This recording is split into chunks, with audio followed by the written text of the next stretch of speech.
हम परिश्रम करते हैं, हम मजदूरी करते हैं, तब कहीं जाकर के हमको 1 रुपया, 2 रुपया, 10 रुपया, 5 रुपया मिलता है। और हम चाहें कि बगैर मेहनत के भगवान का नाम की प्राप्ति कर ले तो संभव लग रहा है? हमें तो नहीं लग रहा। भले लोग कहें कि सहज है, सहज नहीं है।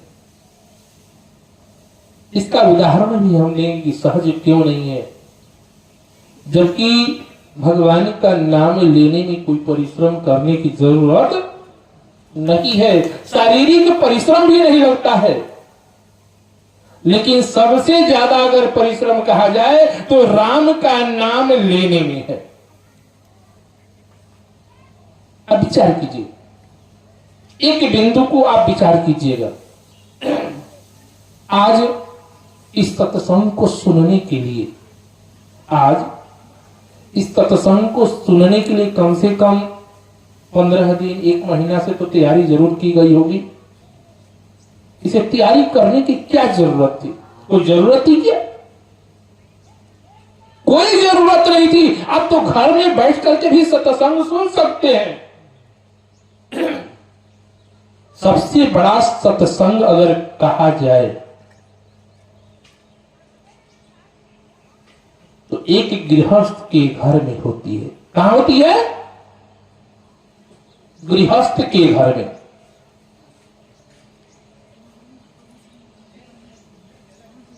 और गृहस्थ के घर से ही सत्संग की उत्पत्ति भी होती है। आप इस बात को मानते हैं कि नहीं मानते हो?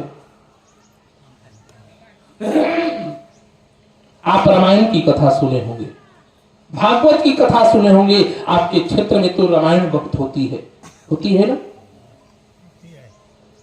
बालकांड में ही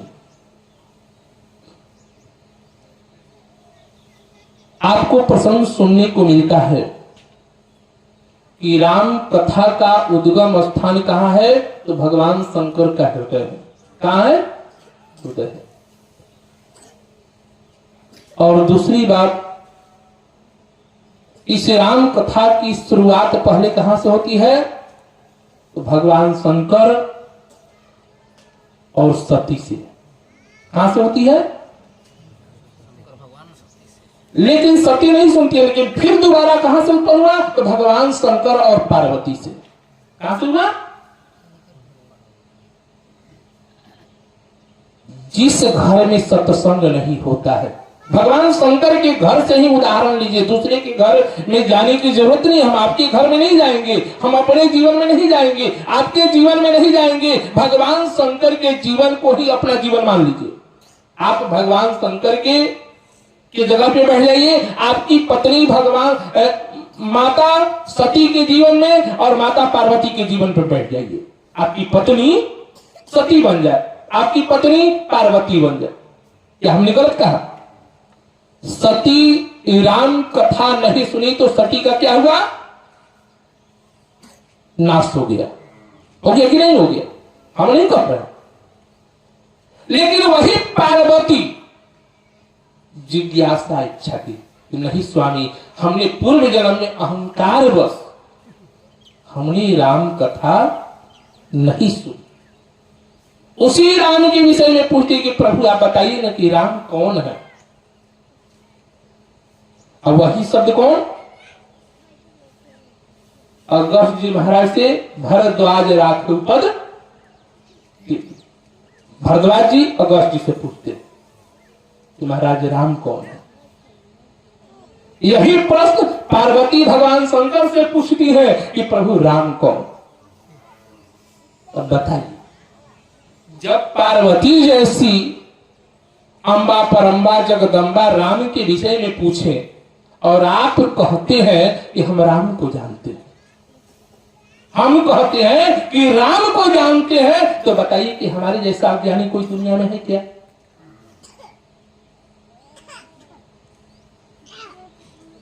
हम हरिद्वार से चल करके आ गए हैं कि हम राम को जानते हैं और राम की कथा आपको सुनाने के लिए आ गए। ये तो हमारी अज्ञानता है।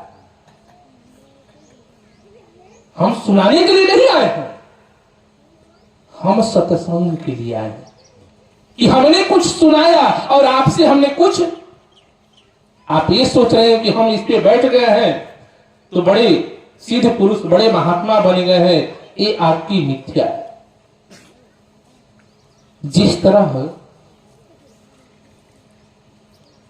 एक मैं छोटा उदाहरण दूं, लेकिन उदाहरण देने से पहले एक बात मैं कहूंगा कि परमात्मा के दरबार में चलने से पहले हम लोग हाजिरी तो लगा ले। बगैर हाजिरी के अटेंडेंस बनता है क्या? नहीं बनता है। स्कूल जाने के लिए हमको स्नान, ध्यान, वस्त्र पहनना पड़ता है, तब जाकर के स्कूल में नाम लिखाना पड़ता है, तब जाकर के एंट्री मिलती है। उसी तरह हम लोग राम कथा में चल रहे हैं। हमारी दिन भर की दिनचर्या क्या होगी हमको कुछ पता? हम स्नान किए हैं तो शुद्ध है कि नहीं है ये भी हमको पता नहीं। जल से तो शरीर शुद्ध होता है ना।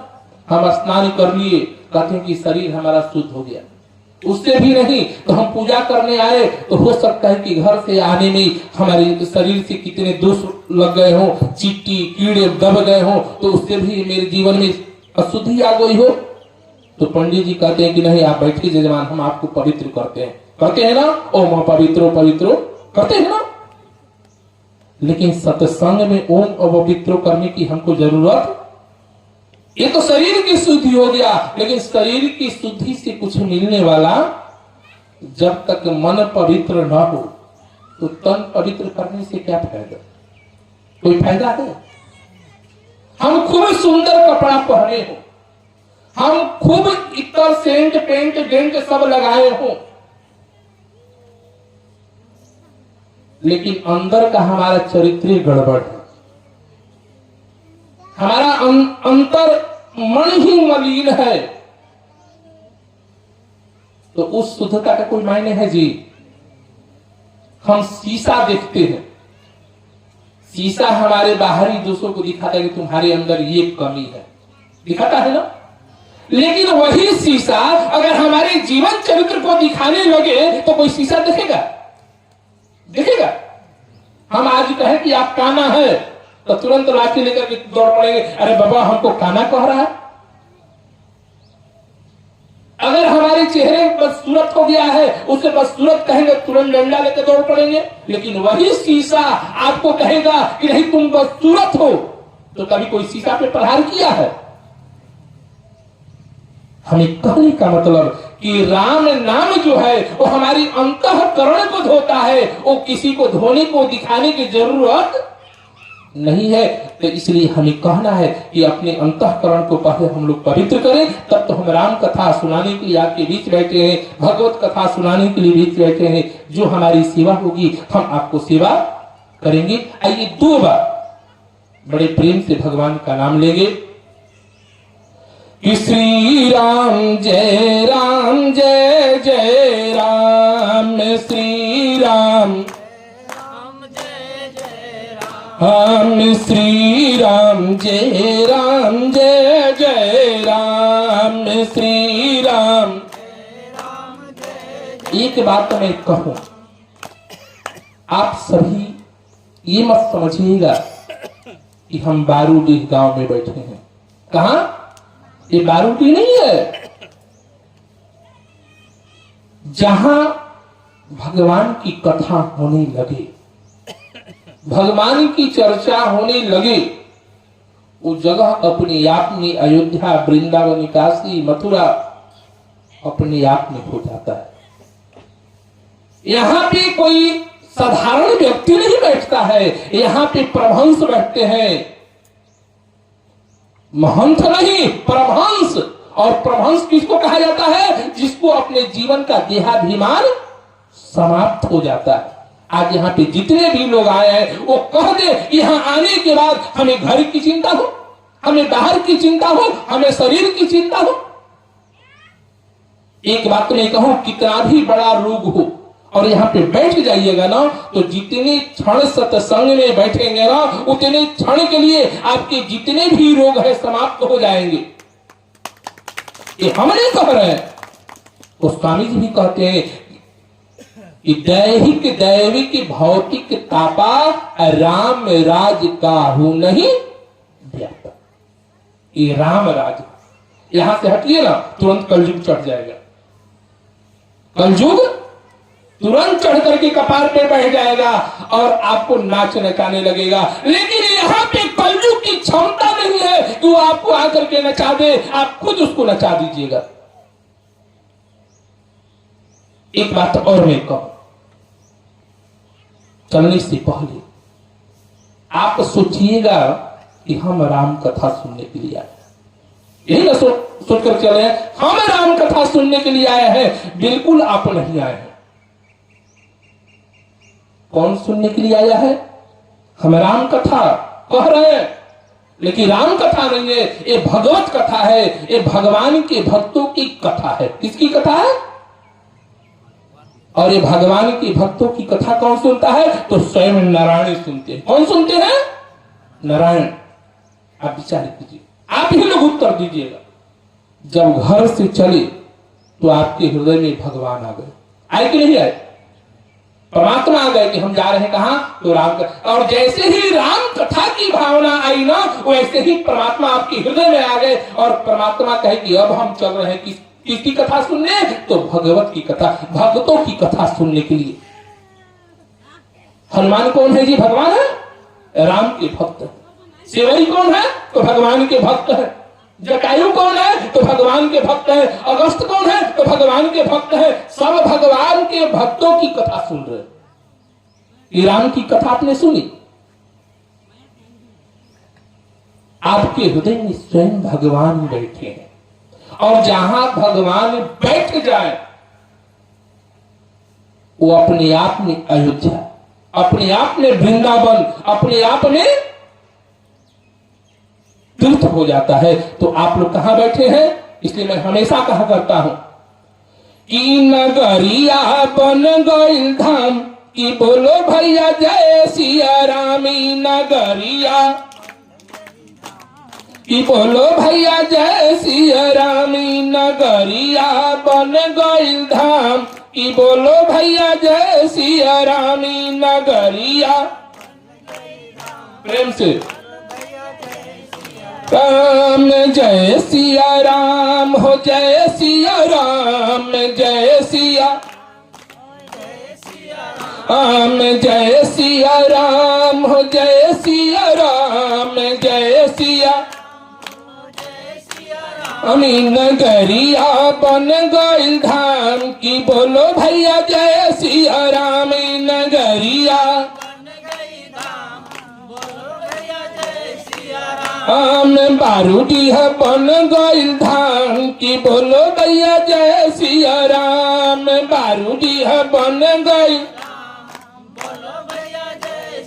केवल कहने से अगर धाम बन जाए तो सब लोग धाम बना देना, लेकिन कहने से धाम नहीं बनता है। धाम की महिमा, धाम का महत्व, धाम का फल कुछ और होता है। तो इस जगह पे फल भी मिलेगा। कैसा? कि बारूदी है बन गइल धाम, कि बोलो भैया जय सिया राम। बारूदी है हम जय सिया राम हो, जय सिया राम, जय सिया राम, जय सिया राम हो, जय सिया राम, जय सिया। अमी नगरिया बन गइल धाम, की बोलो भैया जय सिया राम। नगरिया आम बन जाई बिगड़ल काम, की बोलो भैया जय सिया राम। यहाँ बन जाई बिगड़ल राम, यहाँ बन जाई बिगड़ल काम, की बोलो भैया जय सिया राम। यहाँ बन जाई अमी यहाँ पूरा होई सबके अरमान, की बोलो भैया जय सिया राम। यहाँ पूरा होई सबके राम जय सिया राम हो जय सिया राम जय सिया में बारूदी है बन गइल धाम की बोलो भैया जय सिया राम बारूदी है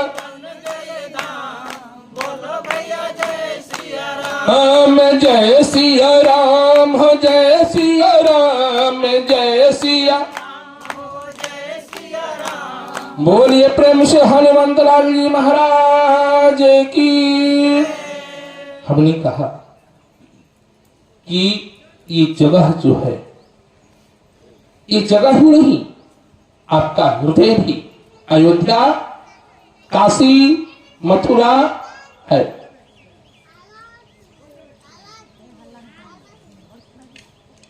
ऐसे भी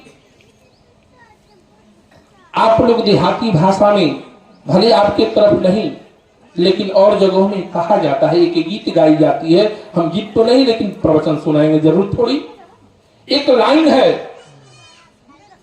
हम तो घर ही में तीर्थ बनैबो, तीर्थ करे हम नहीं देबो। जितने भी तीर्थ है वो हमारे घर में है, घर में ही नहीं हमारे अंदर है। कहां है? तो हमारे अंदर है। एक बात मैं कहूं, आज हम राम कथा, भागवत कथा जो भी वो सुनने के लिए बैठे हैं, सबसे बड़ी बात है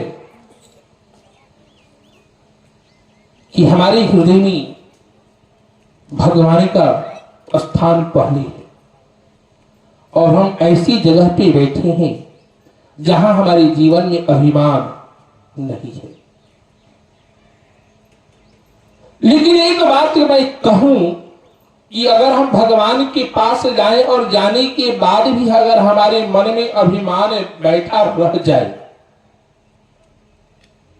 तो फिर भगवान के पास जाने से कोई हमको फायदा मिला क्या? कोई मिला? नहीं मिला। भगवान का दर्शन हो जाने से अगर कोई कहे कि हमारे जीवन का कल्याण हो जाए तो सबको हो जाएगा। विचार कीजिए, भागवत की कथा आज तो दूरदर्शन चला है, भागवत की कथा आप लोगों ने सुनी होगी। ध्रुव जी को नारायण का दर्शन हो गया था ना। लेकिन ध्रुव जी को नारायण के दर्शन होने के पश्चात उनके जीवन में ज्ञान की प्राप्ति नहीं हुई थी। पहला उदाहरण।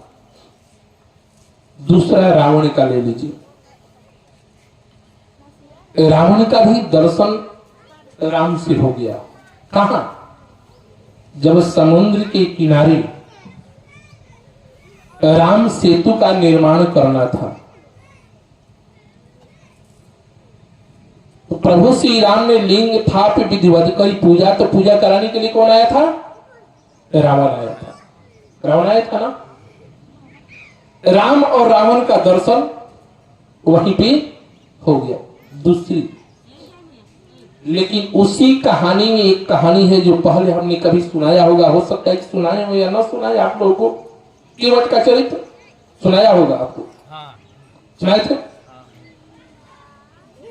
केवट ने क्या कहा कि कहा तुम्हारे मरम में जाना। अब विचार कीजिए, रावण पढ़ा लिखा विद्वान था ना, उसके जैसा कोई विद्वान, लेकिन कहा अनपढ़ गंवार अंगूठा छाप कीमत। ये कह रहा है कि कह तुम्हार मरम में। विचार कीजिए, वो राम को जान गया। जाना कब? दोनों में अंतर है। केवट के जीवन में पहले सत्संग मिला। केवट के जीवन में पहले सत्संग मिला और तब राम का दर्शन हुआ तो उसके जीवन में ज्ञान आ गया। लेकिन रावण के जीवन में सत्संग नहीं मिला, पहले ज्ञान मिला और ज्ञान मिला तब राम का दर्शन हुआ। तो ज्ञान से राम की प्राप्ति नहीं होती। ध्रुव जी के जीवन में पहले राम का दर्शन हुआ, लेकिन उनके जीवन में ज्ञान की प्राप्ति, राम के दर्शन करने से पहले ज्ञान की प्राप्ति, सत्संग की प्राप्ति, ज्ञान की नहीं, सत्संग। सत्संग के मतलब कि भक्ति के माध्यम से जो सत्संग हमारे जीवन में आई। आज हम सभी बैठे हैं, आज यही भक्ति हमारे घर में, जैसे हमने पहले कहा कि हम पार्वती बन जाए, हम सती बन जाए, हम शंकर बन जाए, और बन करके उस जगह पे बैठ करके देखें। जिस घर में सत्संग हो वो घर जो है स्वर्ग बन जाता है। क्या बन जाता है? स्वर्ग बन जाता है। लेकिन जिस घर में सत्संग हो और पत्नी अगर सत्संग करे पति न सुने, और पति अगर सत्संग करे पत्नी न सुने, तो समझ जाइए कि उस घर को नाश होने से कोई रोकने वाला, परमात्मा भी आकर के उसे रोक नहीं सकते। जिस तरह भगवान शंकर ने सती को कथा सुनाई, सती के जीवन में लेस मात्र भी प्रभाव नहीं पड़ा, जबकि सती संत के आश्रम में भी गई थी। एक बार कुंभ ऋषि पाही, एक बार कब? एक बार त्रेतायुग माही, जब त्रेतायुग था, गए जहां कुंभ ऋषि पाही। कैसे गए? तो संग सती जगत जननी भवानी, अकेले नहीं गए, भगवान शंकर के प्रति नहीं, सती के प्रति गोस्वामी जी ने बहुत बड़ा सुंदर विशेषण लगाया। क्या विशेषण लगाया? कि जो राम कथा सुननी जाए, जो राम दरबार में जाए, जो संत के दरबार में जाए, उसके जैसा दुनिया में सुंदर व्यक्ति कोई नहीं है, उसके जैसा महान व्यक्ति कोई नहीं है। कारण कि वो कब जाता है? अपने जीवन के अहंकार रूपी गठरी को रख करके तब परमात्मा के दरबार में जाता है, संतों के दरबार में जाता है, अपने से बड़ों के दरबार में जाता है। आज दुर्भाग्य है हमारे घर की, हमारे गांव की, हमारे समाज की, कि हम अपने से बड़ों के पास बैठना पसंद कोई करता है क्या? हम अपने माँ बाप के पास भी बैठ करके उनके संस्कार नहीं लेते। लेकिन एक बात कहूं, आज का परिवेश इतना बिगड़ गया है कि हम खुद संस्कारहीन होते जा रहे हैं, तो अपने परिवार को संस्कार क्या देंगे? सबसे बड़ी पूंजी हमारे जीवन की क्या है? तो संस्कार है। क्या है? संस्कार है।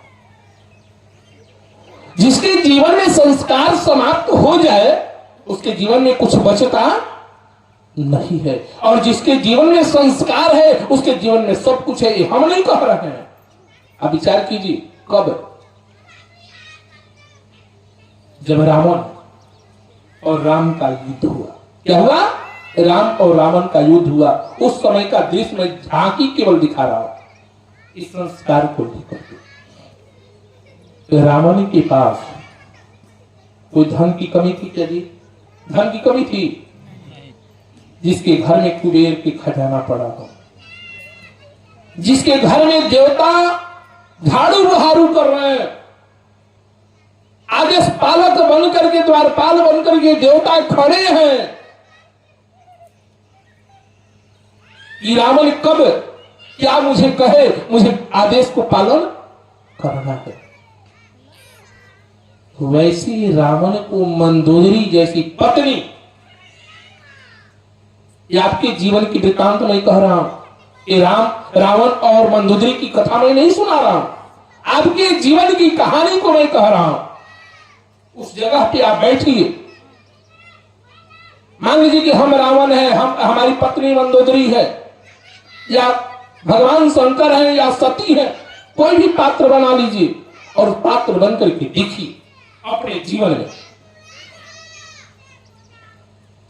मंदोदरी बार बार रावण को समझा रही है, रावण को बार बार समझा रही है, लेकिन रावण मानता। आज हम क्या करते हैं, हमारे जीवन में सबसे बड़ी कमी क्या है? हम अपनी पत्नी को बात मानने के लिए तैयार, और जो व्यक्ति अपनी पत्नी की बात को न माने उसके भी जीवन में विनाश का कारण बन जाता है, और जो पत्नी अपने पति की बात को न माने उसका घर का सर्वनाश निश्चित है। ये कोई मिटा रोक नहीं सकता है। ये हम नहीं कह रहे। ये मत समझिए कि महात्मा जी आकर के मन से ऐसे ऐसे भड़काऊ भाषण दे रहे, ये बात नहीं, भाषण नहीं, आपके जीवन की संस्कार की दीक्षा को हम समझा रहे हैं। आज हमारे जीवन में भ्रांति बनी है। सबसे बड़ी भ्रांति क्या है? हमारे जीवन की भ्रांति सबसे बड़ी ज्ञान है। क्या है? ज्ञान है। और कैसी ज्ञान है? अधगल गगरी छलकत। अगर गगरी का मतलब समझ रहे हैं ना, घड़ा। इसलिए कि थोड़ी हमारी और आपकी भाषा में थोड़ी डिफरेंट है। अगर एक बात मैं कहूंगा, अगर हमारी कोई भाषा समझ में न आए हमारी भाषा, तो कथा के बाद जरूर पूछ लीजिएगा। कथा के बाद अभी नहीं कि संकोच बस न पूछिए कि आपकी बात महाराज जी समझ में नहीं जाएंगे तो वो बताए बोलेंगे कि नहीं बोलेंगे। तो हमारी ज्ञान कैसी है? तो अधजल गगरी छलकत जाए वाली मुहावरा, मुहावरा तो सब लोग जानते हैं, वही हमारी ज्ञान है। मंदोदरी रावण को लाख समझाती रही, लेकिन मंदोदरी कभी उनकी बात को रावण कभी सुना क्या? नजरअंदाज कर दिया। वही कहानी सती को भगवान शंकर बार बार समझाते हैं कि सती नहीं, यही राम है, तू विश्वास कर। जब भगवान शंकर जैसे व्यक्ति राम को दर्शन करा रहे और सती की जीवन में राम का दर्शन नहीं हो रहा है, तो आप बताइए, आप विचार कीजिए कि आपको क्या राम का दर्शन हो जाएगा क्या? हमने यही ना कहा कि राम का नाम और राम का दर्शन इतना सरल, हमने कहा ना, अगर सरल होता तो भगवान शंकर इतनी दर्शन करा रहे हैं, इतनी संतावना दे रहे हैं कि नहीं सती यही भगवान है, यही ईश्वर है, यही सच्चिदानंद है, लेकिन फिर भी सती क्या मानने के लिए तैयार हुई क्या? नहीं। और यही बात मंदोदरी रावण से कहती है कि महाराज वो ईश्वर है, वो नारायण का अवतार है, आप उनसे बैर मत कीजिए, उनकी पत्नी को लौटा दीजिए। जबकि मंदोदरी भी विश्व पंच कन्याओं में आती है नहीं? पंच कन्याओं में मंदोदरी है और सीता भी पंच कन्या में, जिसको हम लोग कहते सर्वांग सुंदरी विश्व कन्या, सर्वांग सुंदरी कहते हैं ना, वैसी सर्वांग सुंदरी मंदोदरी रावण को समझा रही है, लेकिन वैसे मंदोदरी के समझाने के बाद भी रावण के जीवन में कोई असर नहीं पड़ा। और जिसका कारण क्या हुआ? राम रावण का युद्ध हो गया। क्या हो गया?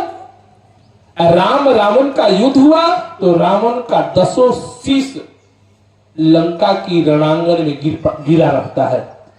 ऐसी स्थिति आ गई केवल विभीषण जी को छोड़ करके कि रहा न कोई कुल रोवन, अब उसके खानदान में कोई बचता विभीषण जी को छोड़कर।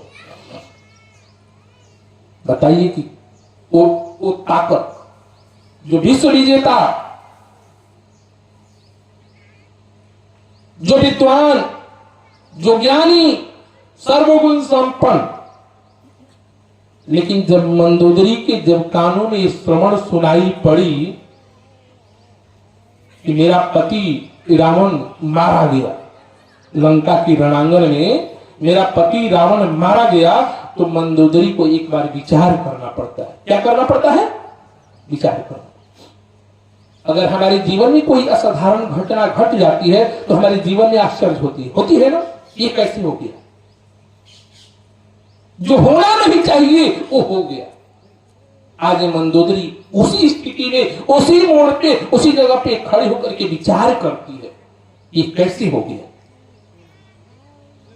आज मंदोदरी जो पंचकन्याओं में आती है, उस सर्वांग अपने 16 श्रृंगार करती है, 16 श्रृंगार करती है और 16 श्रृंगार करके उस वीर पुरुष को दर्शन करने के लिए चलती है कि जिसने हमारे पति रावण को मारा है वो कैसा है। जबकि हमारे पति के ऊपर किसी की विजय प्राप्ति करने की क्षमता नहीं है, न बल में, न ताकत में, न ज्ञान से, न विद्वता से। किसी भी मामले में हमारे पति से कोई आगे निकल नहीं सकता है। मंदोदरी को इतना विश्वास था, लेकिन जगत में कौन ऐसा वीर पुरुष पैदा ले लिया जो हमारे पति के ऊपर विजय की प्राप्ति की। मंदोदरी 16 श्रृंगार करके चलती है कहां? रणांगण में। जब रणांगण में चली तो जैसे ही रणांगण में प्रवेश की और इधर रावण के ऊपर विजय की प्राप्ति करके राम के जितने भी सेना, जितने भी मंत्री, जितने भी सेवक सब भगवान के समीप बैठे, इसलिए रावण के ऊपर विजय की प्राप्ति हुई है और खुशी में सब लोग इकट्ठे। विभीषण जी भी राम के करीबी थे।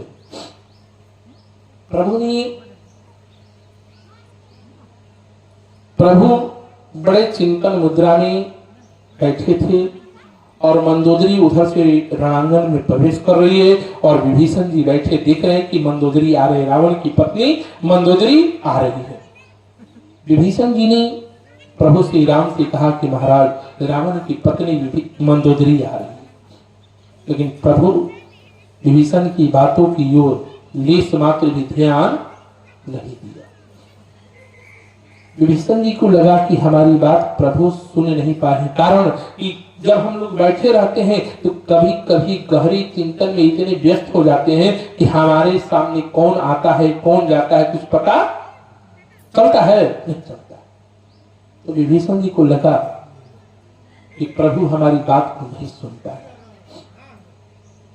फिर पुनः विभीषण जी ने प्रभु श्री राम से कहा कि महाराज, रावण की पत्नी मंदोदरी आ रही है। फिर भी प्रभु ने ध्यान नहीं दिया। जब करीब आ गई मंदोदरी प्रभु के समक्ष और विभीषण जी ने देखा कि प्रभु हमारी बात को नहीं सुन पाए, तो विभीषण जी प्रभु से कहते हैं कि प्रभु, रावण की पत्नी मंदोदरी आकर के आपके पास खड़ी है। मंदोदरी अपनी कानों से श्रवण कर रही है। विभीषण जी कह रहे हैं और प्रभु श्री राम फिर भी सुन करके मानो अनसुने कर दिए और मंदोदरी की तरफ लेश मात्र में ध्यान नहीं दिया। तो मंदोदरी के मुख से बरबस निकल गया कि राम तुम धन्य हो। क्या हो? राम तुम धन्य हो। और तुम धन्य राम नहीं हो तो कौन धन्य है? कि धन्यो राम तोया माता। राम तुम धन्य नहीं, तुम्हारी मां धन्य है। कौन धन्य है? तुम्हारी मां धन्य है जो तेरे जैसे पुत्र को जन्म दिया। क्यों कहे? आज मंदोदरी के जीवन में विश्वास हो गया कि यही संस्कार जो है हमारे पति रावण में कमी थी। रावण के जीवन में सबसे बड़ी कमी थी क्या थी? कि दूसरे पराई स्त्रियों की ओर ऊपर दृष्टिपात करना। जो दुनिया की सबसे सुंदर युवती हो वो हमारे राजमहल में होनी चाहिए। और राम ने वैसे सर्वांग सुंदरी को लेस मात्र भी नहीं देखा। अगर इस रास्ते से कोई सर्वांग सुंदरी चले और कोई ऐसा जगत का पुरुष न हो जो उस युवती की तरफ दृष्टिपात करे, कोई है? दृष्टिपात स्वाभाविक हो जाता है, लेकिन मंदोदरी की तरफ राम ने लेस मात्र भी अपनी दृष्टिपात नहीं। मंदोदरी को यही कहना पड़ा कि राम, हमारे पति रावण में यही कमी थी जिसके कारण मेरे पति के ऊपर आपकी विजय की प्राप्ति हुई। इसी के कारण, नहीं तो आप बल में, धन में, स्वर्ग में आप मेरे पति की समता आप करने योग्य नहीं थे। समता करने के योग है तो केवल यही संस्कार हमारे पति रावण के ऊपर आपका संस्कार भारी पड़ा। इसलिए आप धन्य नहीं हो, आपकी मां धन्य है, आपके पिता धन्य है, आपके वंश धन्य है। क्या कि धन्यो राम त्वया माता, तुम्हारी मां धन्य है कि जो तेरे जैसे पुत्र को जन्म दिया। उससे भी धन तुम्हारा पिता। कि धन्यो राम त्वया माता, अधन्यो राम त्वया पिता, अधन्यो राम त्वया वंश, कि परदारा न दृश्यति। उससे भी धन तो तुम्हारा वंश है, जिस वंश में दूसरे स्त्रियों के ऊपर दृष्टिपात करना न सिखाया। आज यही संस्कार हमारे पति रावण में कमी थी। इस कारण हमने अभी क्या कहा कि हमारे घर में अगर सत्संग हो, यही हमने कहा पति पत्नी का सत्संग होता है। आज हमारे घर में सबसे बड़ी कारण है कि हम अपने घर में सत्संग करना भूल गए। हमें अपने बच्चों के सामने कैसे रहना चाहिए, कैसे बैठना चाहिए, कैसे खाना चाहिए, कैसे सोना चाहिए, आज हम अपने जीवन के ज्ञान को भूलते जा रहे हैं, जिसके कारण हमारे जीवन में अफसोस बना है कि हम अपने बच्चे के जीवन में संस्कार नहीं दे पा रहे। क्या हमने गलत कहा?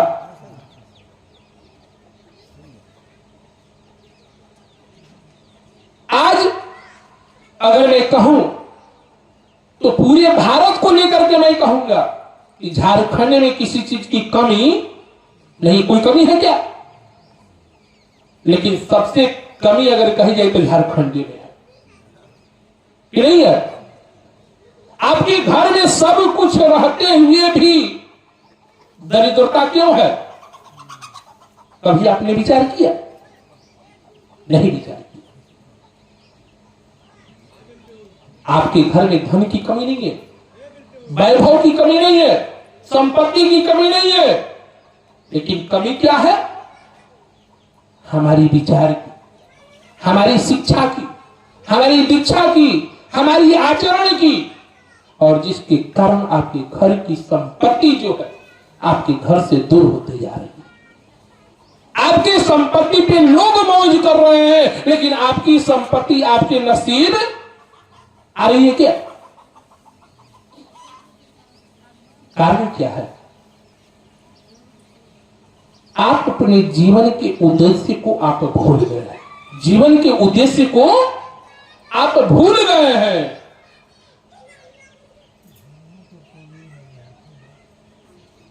विचार कीजिए, जिस झारखंड को बिरसा मुंडा की भूमि कही जाती है ना कि हम कह रहे हैं, उनका जीवन इतिहास किस लिए गाया जाता है, किस लिए भगवान माने गए हैं? कभी आपने विचार किया?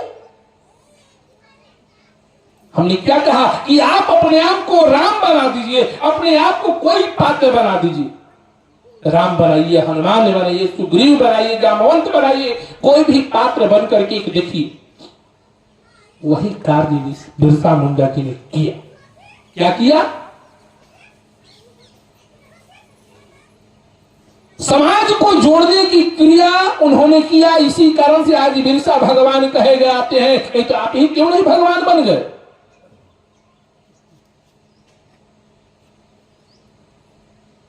राम ने समाज को जोड़ा। राम ने जब अवध की सत्ता पे बैठना हुआ, अवध की सत्ता पे जब बैठने की बारी आई तो प्रभु ने विचार किया। क्या विचार किया? दो बार विचार किया। अवध की सत्ता सबसे बड़ा प्रभावशाली था। क्या था? दो ही सत्ता प्रभावशाली। कौन सत्ता? एक लंका रावण की सत्ता और इधर अयोध्या की सत्ता। इधर दशरथ की सत्ता, उधर दशानन की सत्ता। इधर दशरथ की सत्ता, उधर दशानन की सत्ता। और दोनों सत्ता समझौता पे चलती थी। क्या चलती थी? समझौता पे। कैसी समझौता?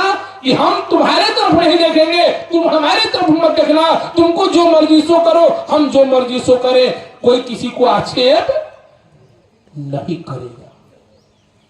लेकिन जब राम की बैठने की बारी आई ना, जब महाराज दशरथ ने राम को सत्ता देने की बात जब कही ना, तो राम ने कहा कि हम समझौता की सत्ता को स्वीकार नहीं करें। और जो व्यक्ति अपने जीवन में समझौता की सत्ता चलाने लगे, उसके जीवन में समस्याएं, संकट हमेशा बनी रहती है।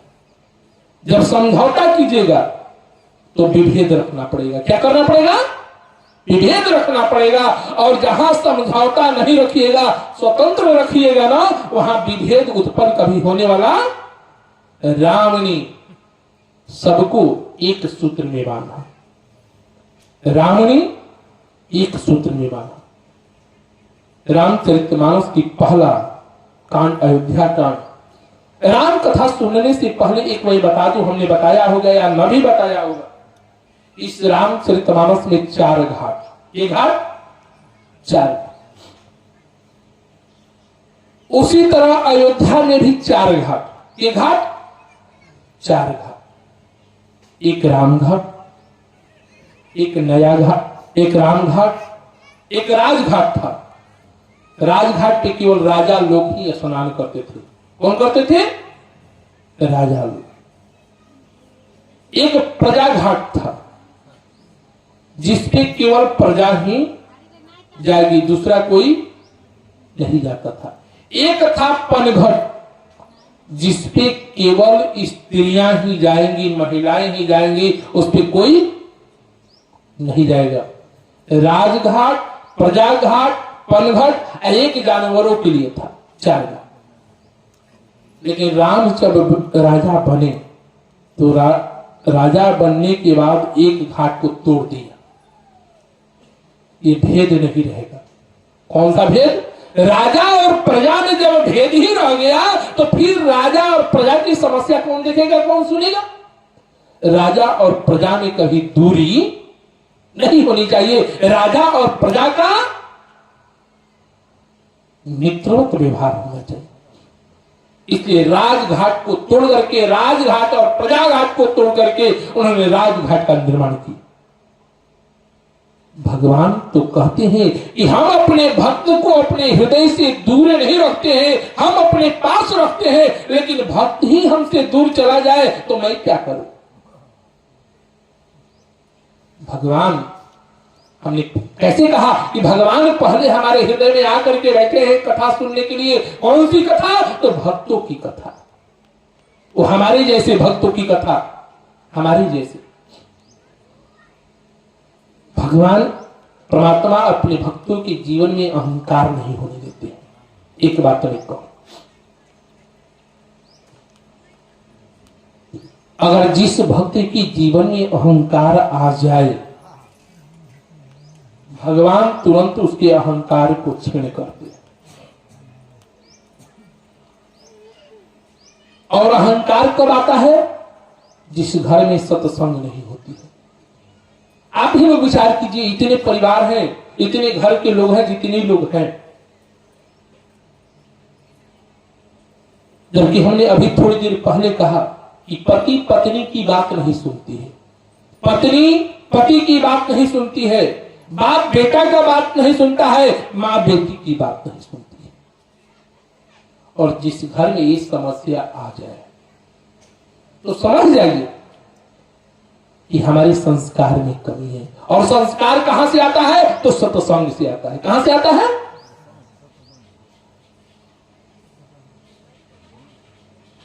हम आपको ये नहीं कह रहे हैं कि आप काम धंधा छोड़ करके भगवान के नाम के लेकर के माला दिन भर जपिए तो आपका परिवार चलने वाला नहीं। भगवान का नाम 24 घंटा में एक बार भी आप लेते हैं ना, तो आपके जीवन का दिनचर्या बदल जाता है। गृहस्थ के लिए सबसे बड़ा चीज है कि जिह्वा पे एक बार भी नाम आ जाए गृहस्थ के जीवन में, तो गृहस्थ का जीवन संवर जाता है। एक बार की बात, मैं एक छोटा उदाहरण दे। देवर्षि नारद जी भगवान नारायण के पास गए, इसलिए सबके मन में अहंकार हो जाता है। हमारे मन में अहंकार है कि हम राम की कथा, रामायण की कथा इतना जानते हैं, आ जाता है ना अहंकार सबके मन में। हमारे मन में भी आ गया। हमने ऐलान कर दिया कि हमसे बड़ा वक्ता कौन है। तो भगवान भला अहंकार को कभी सहन करेंगे क्या? देवर्षि नारद जी अहंकार बस उनके मन में घर कर बैठा, उन नारायण के पास गए और नारायण के पास जाकर के नारायण के चरणों में दंडवत किया, प्रणाम किया। दंडवत का मतलब समझ रहे हैं ना आप लोग? दंडवत माने गिर करके प्रणाम करना। प्रणाम किया, भगवान नारायण ने नारद को स्वागत किया, सम्मान किया। कारण के संत को सम्मान दुनिया करती है, और जहां संत का सम्मान न हो वहां व्यक्ति के जीवन का कल्याण होने वाला। संत का एक परिवेश, संत का एक भेष जो है, संत को भगवान की दर्जा दी गई है। किसकी दर्जा दी गई है? भगवान की। हमारे समाज में कहा जाता है कि संत बड़े परमारथी, भेष धरे अवधूत। उनका भेष कैसा है? अवधूत है, निराला है। संत अपने लिए नहीं जीता है, संत का जीवन केवल दूसरों के लिए होता है। और जो संत अपने लिए जीने लगे ना, वो कभी संत हो नहीं सकता। एक बात और मैं कहूं, सबके मन में भ्रांति रहती है। लोग कहते हैं कि संत को राजनीति नहीं करना चाहिए, लोग कहते हैं ना। लेकिन एक बात मैं कहूं, अगर संत न हो तो राजनीति भी चलने वाली नहीं है। हमारा भारत देश किसका देश है? तो संतों का देश है। किसका देश है? संतों का देश है। और संत की महिमा से ही भारत की गुणगाथा गाई जाती है। आज राम का जीवन ले लीजिए या किसी भी राजा महाराजा को ले लीजिए, संतों के अधीनस्थ ही अपने राज्य का संचालन करते थे। जब महाराज दशरथ के जीवन में समस्या आई तो महाराज दशरथ किसके पास गए? वशिष्ठ जी के पास गए। संतों के पास जाते हैं। जब जनक जी के जीवन में समस्या आती है तो संत के पास, कोई भी राजा हो, सब संतों के चरणों में बैठ करके अपने राज सत्ता का संचालन करते। पहली बात। दूसरी बात, पहले गुरुकुल कहां था? तो संतों के था ना। तो उस गुरुकुल में राजकुमार जाते थे तो केवल ज्ञानी की शिक्षा दी जाती थी, सब शिक्षा मिलती थी। राजनीति, कूटनीति, शस्त्र नीति, खल नीति, दुनिया की कोई ऐसी नीति न हो जो गुरु अपने शिष्य को शिक्षा न देता था। पहली बात। दूसरी बात, जब आप लोगों ने मुझसे कीमत प्रसंग सुना होगा तो ध्यान होगा, राम कौन थे? क्षत्रिय। क्या थे? क्षत्रिय थे ना। केवट राम से क्या कहा कि महाराज अब आप कर्मकांड कराइए। क्या कराइए? कर्मकांड। इसका उदाहरण मैं दे रहा हूं। कैसे कहा? पद पखारी जलपान करी आप सहित परिवार, पितर पार करी प्रभु ही पुनि मुदित गया नहीं। तो ये बात विचार कीजिए कि पितर पार कैसे होंगे जी? जब तक पिंडदान नहीं दिया जाएगा तो पितरों को मुक्ति मिल जाएगी। गरुड़ पुराण की कथा आप लोगों ने सुनी होगी ना, कि नहीं सुनी है? ला, जब गरुड़ पुराण की कथा नहीं सुने तो क्या सुने? एक बात अपने जीवन में ध्यान रखिएगा, जब हमारे घर में कोई गुजर जाता है तो उस वक्त गरुड़ पुराण की कथा सुनाई जाती है। किसकी? गरुड़ पुराण की। क्यों? इसलिए सुनाई जाती है कि मरने वाले के जीवन की सदगति हो जाए। क्या हो जाए? मुक्ति मिल जाए। इसलिए गरुड़ पुराण की कथा उस 10 दिन के अंदर कही जाती है। सुनना चाहिए, उनके निमित्त सुनाना चाहिए, जिससे उनके जीवन की शांति मिले। तो उसमें कहा जाता है, अब आप सुन लीजिए, पितरों को मुक्ति देने के लिए पुत्र जो है, हमारे एक देहाती भाषा में आप लोग ही कहते हो कि हमारे घर में बच्चा किस लिए हो, पुत्र किस लिए हो? तो हमारे पितरों को मुक्ति कल्याण करने के लिए, एक अंजुल जल देने के लिए हमारे घर में पुत्र का होना कहते हैं ना। तो जल क्या है?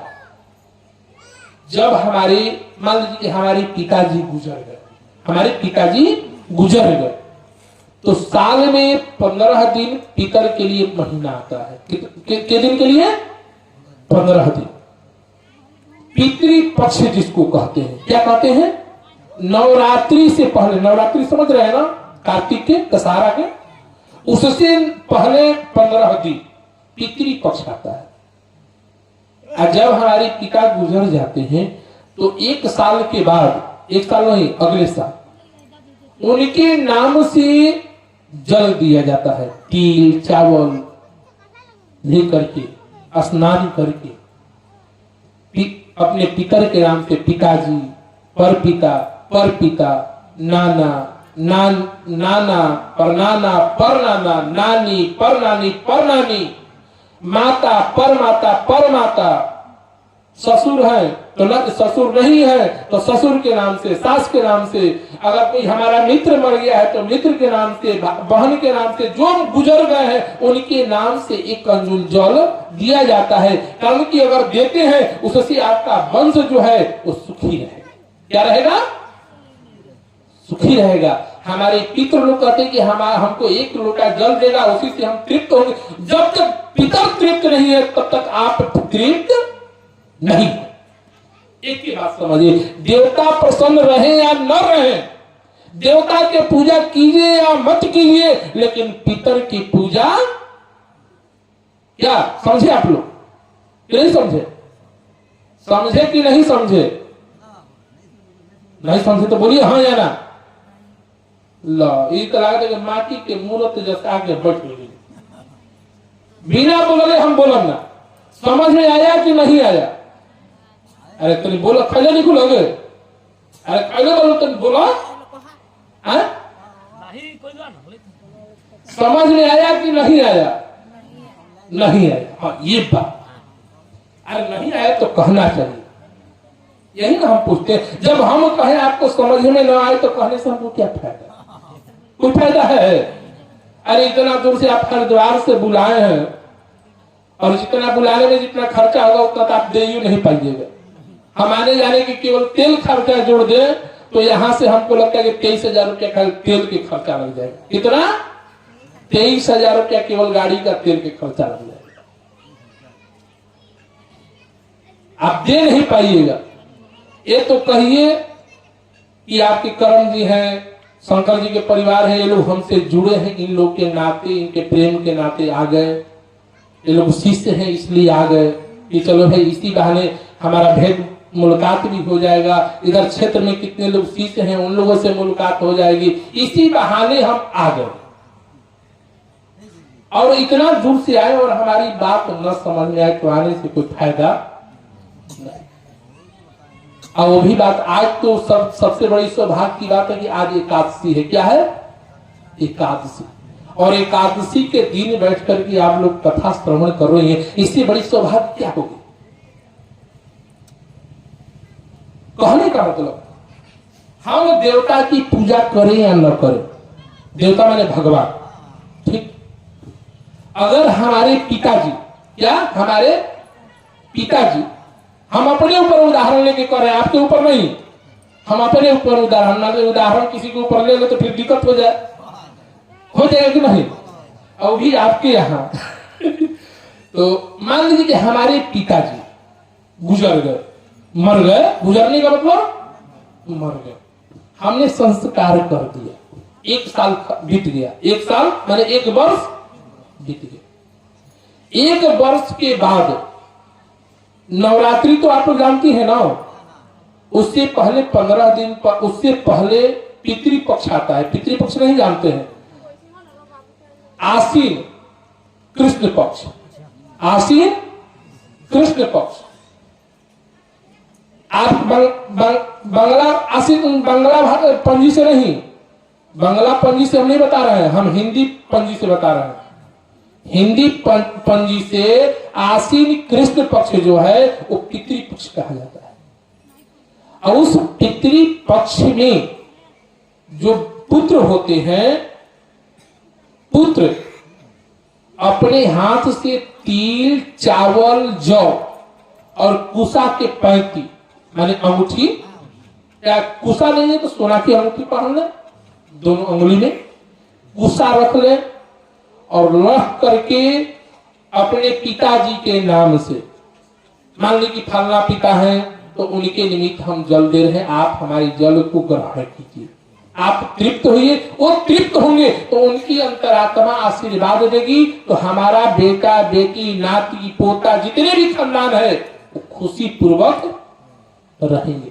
फिर पिताजी के बाद उनके पिताजी को, माने पिता पर पिता के नाम से फिर देंगे, फलना पिता उनके नाम से हम दे रहे हैं जल, आप लीजिए तृप्त होइए। फिर उनके पिता माने 3 गो, पिता पर पिता, पिताजी दादा पर दादा, फिर उसके बाद दादी समझ रहे हैं ना, अब अपनी माताजी, फिर माताजी के माताजी, उनके माताजी, इनके निमित्त, फिर नाना पर नाना, और नाना के पिताजी, उनके पिताजी, 3 पीढ़ी उधर, और नानी पर नानी उनकी, इतने लोग को देना। फिर जो हमारे मित्र हो गए, फलना हो गया, फलना हो गुजर गए, उनके निमित्त भी हम देते। इससे क्या होता है, वो आत्मा तृप्त होगा तो हम सभी का परिवार सुखमय जीवन चलेगा, इसलिए वो जल दिया जाता है। अब समझ गए आप लोग? हाँ, तो कहने का मतलब हमको ये है कि भगवान की पूजा करें या न करें, लेकिन पितृ के निमित्त 1 लोटा जल जरूर देना। जिसके पिताजी है वो नहीं देंगे, जिसके पिताजी जीवित हैं वो नहीं देंगे, जिसके पिताजी जीवित नहीं है वो देंगे। समझ में आया? तो उसी तरह केवट भगवान से क्या कहा कि पद पखारी जल पान करी आप सहित परिवार। राम तो छत्री थे और जिस राम से केवट ने पिंडदान करवाया, क्या करवाया? पिंडदान। और पिंडदान कौन कराता है? तो ब्राह्मण कराते हैं ना। तो उस ब्राह्मण का कार्य भी राम ने किया, और राम को शिक्षा किसने दिया? तो वशिष्ठ जी ने। तो कैसे कह सकते हैं कि राजनीति, धर्मनीति, कूटनीति गुरु अपने शिष्य के जीवन में सब शिक्षा देता है, शिष्य से भेद नहीं करता है, सब शिक्षा दी जाती है। संत से बड़ा कोई दुनिया में राजनीतिज्ञ नहीं है। इसलिए अपने मन से लोगों की भ्रांति मिटा देना चाहिए कि संत जो राजनीति करे वो दुनिया की कोई ताकत नहीं कोई राजनीति कर सकती। कहने का मतलब कि भगवान की प्राप्ति करना बड़ा सहज है। जैसे देवर्षि नारद जी के विषय में हमने अभी कहा कि देवर्षि नारद जी के जीवन में अहंकार आ गया। कहां गए? नारायण के पास। नारायण के पास जब गए तो देवर्षि नारद जी साष्टांग दंडवत प्रणाम करके नारायण से देवर्षि नारद जी ने पूछा कि महाराज हम एक बात आपसे पूछना चाहते हैं। कौन सी बात?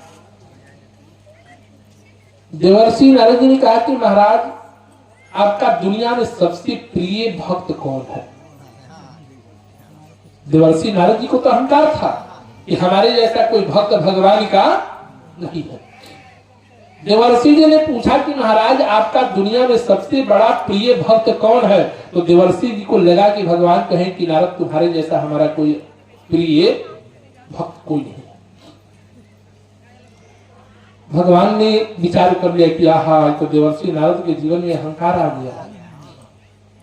नारायण ने कहा कि मेरा सबसे प्रिय भक्त खोजना चाहती हो तो सबसे प्रिय भक्त चले जाओ झारखंड राज्य में बारूजी गांव में फलना व्यक्ति जो है वो हमारा सबसे प्रिय शिष्य है।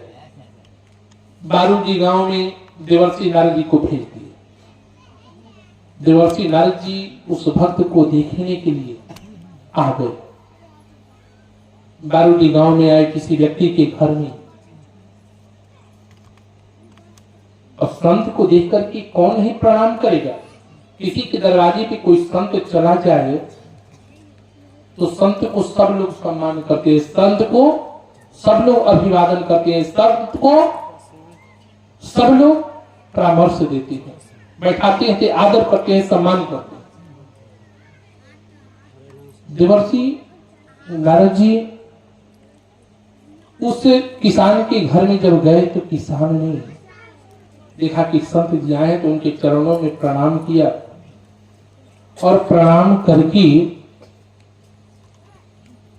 संत जी को आदर पूर्वक बैठाया, जलपान कराया। जलपान करा करके समाचार पूछा। देवर्षि नारद जी ने विचार किया कि आज मैं तुम्हारे जैसे भक्त को दर्शन करने के लिए आ गया। विचार है कि आज तुम्हारे ही यहाँ ही हम निवास करें, रहें। किसान ने कहा कि महाराज मेरा तो अहो भाग्य कि आप जैसे संत आज हमारे घर में पधारे। जिसके घर में संत आ जाए उसका घर तो स्वर्ण तीर्थ हो जाता है। उसके घर की फिर महिमा बखान करने की जरूरत नहीं। उसके घर के जैसा तीर्थ कोई दूसरा तीर्थ हो ही नहीं सकता है। वो किसान अपने आप को धन्य मानने लगा कि आज संत हमारे घर में आए हैं। किसान ने संत जी की सेवा पाने की। संत जी से कहा कि महाराज हम तो खेती गृहस्थी वाले किसान हैं, हम जा रहे हैं अपने हल बैल को लेकर के खेती करने। देवर्षि नारद जी ने कहा कि नाम मैं भी तुम्हारे साथ चलूंगा। देवर्षि नारद जी भी पीछे पीछे चल दिए। किसान हल बैल चलाया, चला करके शाम को हल बैल लेकर के आया। देवर्षि नारद जी भी आए। किसान देवर्षि नारद जी को पानी पिलाया, खिलाया, देवर्षि जी को रहने की व्यवस्था किया। उन्हीं के बगल में किसान भी अपना बिस्तर लगाया, वहां अपना भी निवास सोया। किसान सोते भगवान का नाम लेकर के सो गया। देवर्षि नारद जी भी देख रहे थे उसकी दिनचर्या की भगवान का भजन कितना करता है। जैसे कि देवर्षि नारद जी तो दिन भर राम राम राम राम नारायण नारायण कहने वाले हैं। 24 घंटा सदा सर्वदा हरनिश भगवान नारायण का ही नाम जपते। देवर्षि नारद जी ने देखा कि केवल एक बार नाम लिया और सो गया। फिर सुबह उठा तो भगवान का नाम लेकर के उठा और हाथ पैर धोआ, अपना क्रिया कर्म किया और फिर दिनचर्या में लग गया। देवर्षि नारद जी दोनों दिन उसके पीछे रहे, लेकिन क्या देखे कि कभी भगवान का नाम नहीं लिया। अब देवर्षि नारद जी गए नारायण के पास। नारायण के पास जाकर के देवर्षि नारद जी ने कहा कि महाराज आप कहते हैं कि बारूजी गांव में हम गए फलाने के यहाँ, तो आपका नाम तो आपका नाम ही नहीं ले रहा है, और आप कहते हैं कि उसके वो हमारा सबसे बड़ा प्रिय भक्त है। देवर्षि नारद जी को भगवान नारायण ने एक काम सौंपा। एक कटोरी लिया, उसमें दूध हो या घी हो या जो भी हो भर करके दिया कि लेकर के लाओ भगवान शंकर के पास, और देखना एक बूंद इस कटोरे से गिरना नहीं चाहिए। देवर्षि नारद जी लेकर के भगवान शंकर के पास गए। भगवान शंकर समझ गए कि प्रभु की जरूर कुछ लीला होगी, तभी भेजे हैं। भगवान शंकर ने कुछ नहीं किया, एक बेलपत्र उठाया, उसी पात्र में डाल दिया और डाल करके कहा कि आप ले जाओ, नारायण भगवान को दे दे। लेकर के फिर पुनः आते हैं। लेकर के सौंपते। नारायण ने देवर्षि नारद जी से पूछा कि महाराज आप ये बताइए, हमने आपको इतना बड़ा काम सौंपा, इतना बड़ा काम सौंपा, और सौंपने के बाद आपने मेरा नाम क्यों बांध लिया? देवर्षि नारद जी ने कहा कि महाराज आपने ऐसा काम ही हमको दे दिया था, ऐसा काम ही दे दिया था कि अगर आपका नाम लेता तो इस कटोरे से जल जो था, अमृत जो था, घी जो था गिर जाता, तो फिर आपकी वचन भंग हो जाता। भगवान ने कहा कि उस गृहस्थ के जीवन में कितना बड़ा हमने जंजाल दिया है। बेटा बेटी, परिवार, हित, कुटुंब, संत, महात्मा, ब्राह्मण, अतिथि उसके दरवाजे पे जाते हैं और सबको एक पल मुंह भी नहीं करता है और सबको सम्मान करता है। कम से कम सुबह और शाम को मेरा नाम ले लेता है, तूने तो एक बार भी नहीं लिया।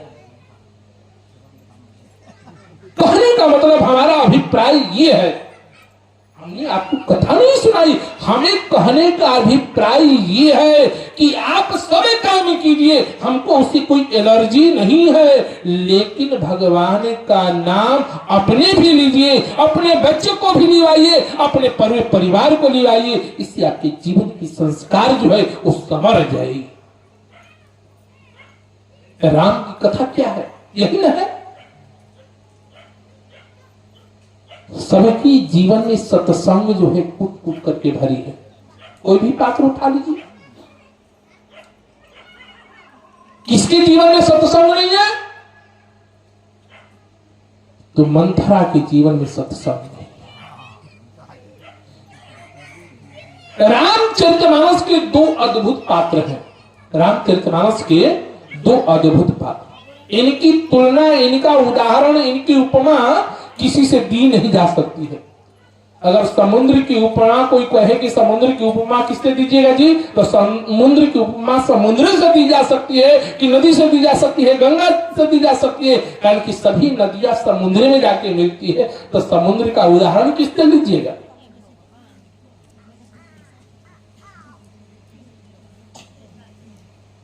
मंथरा की उपमा किससे दिया जाए? दुनिया में कौन ऐसा आदमी होगा कि जो अपने आप को भ्रष्ट कहेगा? हम आपको कहेंगे कि आप सबसे पतित हो तो स्वीकार करेंगे क्या?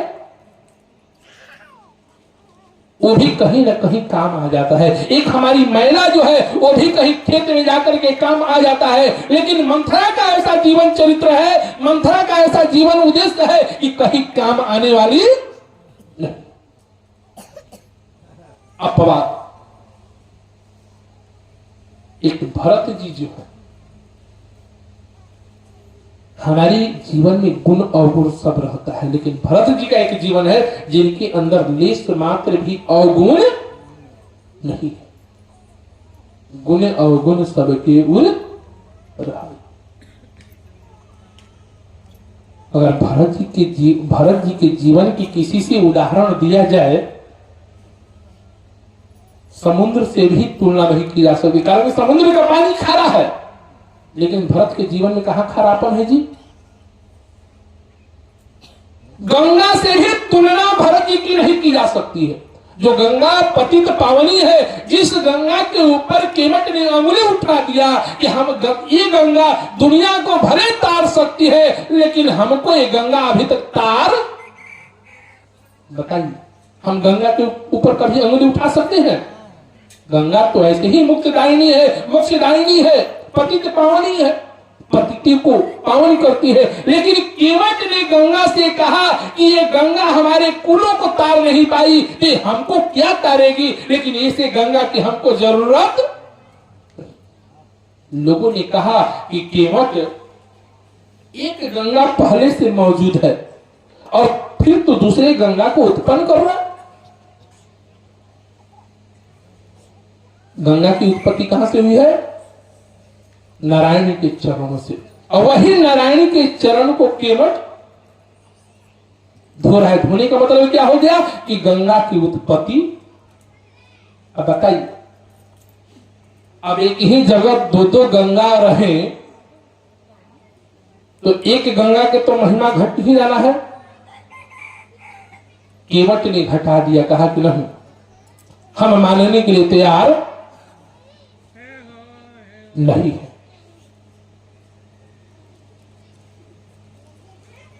कहने का अभिप्राय, कहने का मतलब हमको ये है,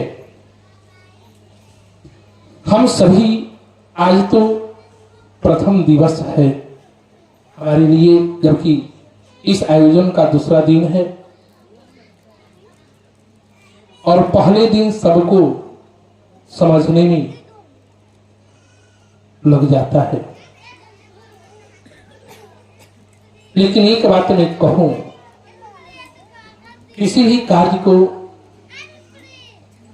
करने के लिए सबके जीवन में लालसा होनी चाहिए। क्या होनी चाहिए? लालसा होनी चाहिए, उत्साह होनी चाहिए, उमंग होनी चाहिए। किसी भी कार्य को करना हो तो जब तक हमारे जीवन में लालसा और उमंग न हो, वो कार्य कभी सफल। एक परिवार को ही चलाना है, घर गृहस्थी को चलाना है, तो घर गृहस्थी को भी चलाने के लिए उमंग चाहिए, उत्साह चाहिए, आनंद चाहिए, तभी घर गृहस्थी चलती है। अगर रोज पति पत्नी में खटपट हो तो घर की दशा सही रहेगा कि बिगड़ेगा? आप ही लोग बताइए।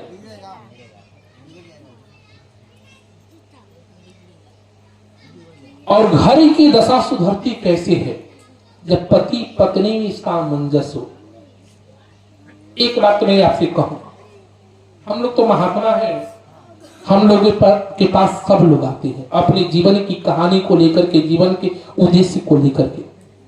जो हम लोगों से लग जाता है तो आकर के पूछता है कि महाराज हमारे घर के परिवार ऐसी है, अब बताइए क्या करें।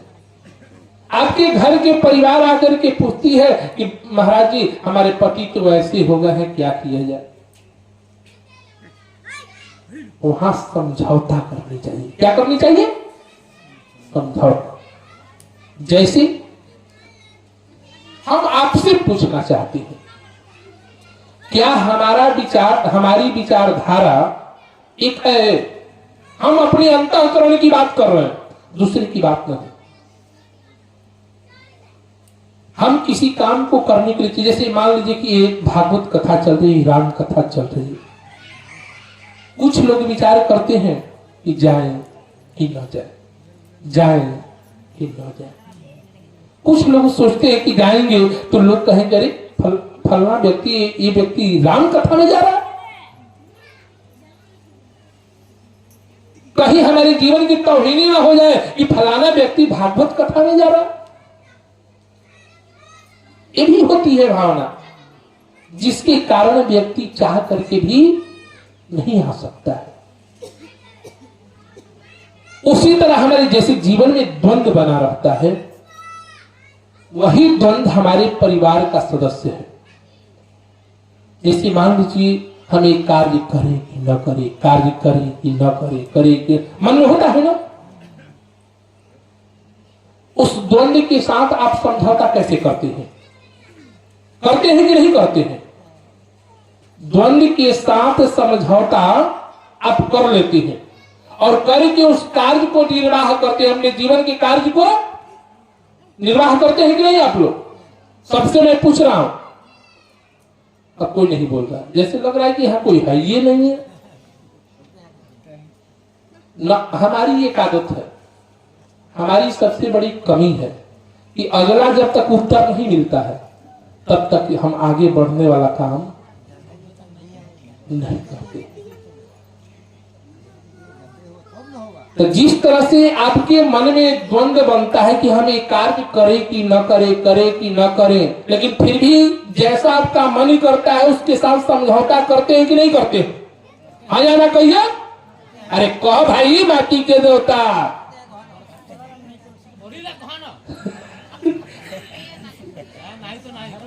तो उसी तरह, अब सुनिए, उसी तरह पति पत्नी का संबंध है, माँ बेटे का संबंध है, बाप बेटे का संबंध है, माँ बेटी का संबंध है ना? जैसे हमारे मन के अंदर द्वंद्व है, हमारे जीवन के अंदर द्वंद्व है, उसी तरह आपके घर के अंदर भी द्वंद्व उस द्वंद्व के साथ समझौता कीजिए। क्या कीजिए? समझौता कीजिए। और जब तक आप द्वंद्व के साथ समझौता नहीं करेंगे ना, तो आपकी गृहस्थी चलने वाली। क्या हमने गलत कहा? पति कहे कुछ और पत्नी कहे कुछ और, तो उस घर की स्थिति बनेगी कि बिगड़ेगी? बिगड़ेगी। पति को भी चाहिए कि पत्नी की बात को सुनना चाहिए, और पत्नी को भी चाहिए कि पति की बात को सुनना चाहिए। जिस तरह मन के अंदर हमारे अंदर द्वंद्व रहता है, उसको समझौता करते हैं, उसी तरह पति पत्नी को भी चाहिए उस बात को समझौता करे। माँ बेटे के बेटा बेटी की बात के साथ समझौता करे, और समझौता करके अपने जीवन को जैसे चलाते हैं, उसी तरह गृहस्थी को क्या चलावे। अगर उस बीच में द्वंद्व बनाएंगे तो आपके घर की गृहस्थी बिगड़ जाएगी। सबसे बड़ी आपके क्षेत्र की सबसे बड़ी कमी क्या है? आपके घर की कमी अधिकतर हमने देखा है। आपके क्षेत्र में 10 वर्षों से 14 वर्षों से हम आ रहे हैं, 2010 से हमने कमी क्या देखा? हमारा लड़का सियाना हो गया, हमने विवाह कर दिया ना, उसकी पत्नी आ गई, उसकी लुगाई आ गई, और कुछ दिनों के बाद उसको अलग कर दिया कि जाओ तुम अपना बनाओ खाओ। आपके यहां आपके क्षेत्र में ये समस्या है कि नहीं है? ये कभी नहीं करना चाहिए। उसके साथ समझौता कीजिए, उसको निर्वहन कीजिए। नहीं, जब तक हमारे सभी बेटे का विवाह न हो जाए, सभी बेटियों का विवाह न हो जाए, समूह अपना घर बनाए रखिए, उसके साथ समझौता कीजिए। लेकिन यही सबसे बड़ी आपके जीवन की सबसे बड़ी कमी है। इसलिए हमें कहना है, हमें समझाना है कि आप सभी अपने जीवन के मूल उद्देश्य को समझिए। जिस तरह हमारे मन में द्वंद्व होता है और द्वंद्व को समझौता करते हैं और समझौता करके अपने जीवन को आगे बढ़ाते हैं, उसी तरह मन रूपी द्वंद्व रूपी गृहस्थी है, उस गृहस्थी को समझना आपका परम कर्तव्य है। और जब आप नहीं समझेंगे तो आपकी गृहस्थी कभी चलने वाली नहीं है। तो आइए, हमें कहने का मतलब है, कहने का अभिप्राय है कि आप सभी इस पावन पवित्र महामहोत्सव में, एक 5 दिवसीय रामचरित महामहोत्सव जो आपके यहाँ आयोजन हुआ, ये बहुत ही बड़े सौभाग्य की बात है।